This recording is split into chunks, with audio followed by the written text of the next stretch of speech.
This man, who is Abdul Rahim, 35 years old, had a road traffic accident while he was riding bicycle, and he is from Thakurganj, Bihar. See, when he had severe head injury, when he came to us, his Glasgow Coma scale was around 6, E1, V1, M, 5, 4 to 5, and he was aspirated and he had convulsion. So immediately we had to resuscitate the patient with intubation and antiepileptic drug intravenously, and then we put the patient on ventilator. So at that time, the CT scan which we have done, we could see the multiple contusion in the temporal lobe, right temporal lobe, and severe diffuse axonal injury of the brain. And we see that the right lateral ventricle is obliterated.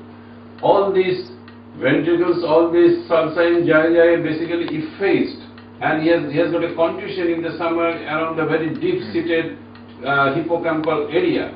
And you see there is a fox cerebelli, there is also some injury and some amount of contusion is there. So he had a lot of contusion around the brain stem, brain edema is there, diffuse axonal injury is there, there is a multiple contusion like this. So looking at this CT scan, we did not think about the surgery at that particular moment.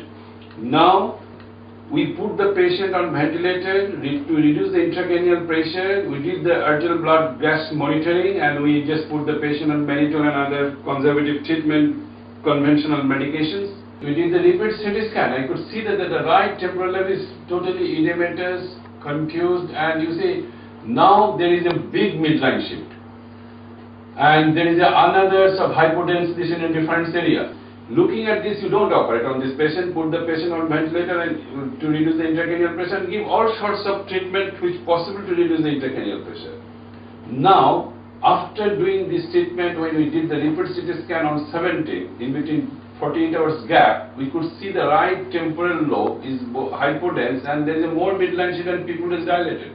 So I would like to do a temporal lobectomy and to do a duroplasty if necessary, and again put the patient on ventilator as the pupil is dilated. But if I don't do it now, it is unlikely that this will resolve of its own and patient will survive.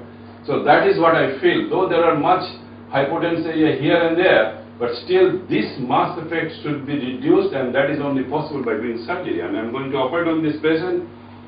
Now the Glasgow Coma scale is more or less same, pupil is dilated.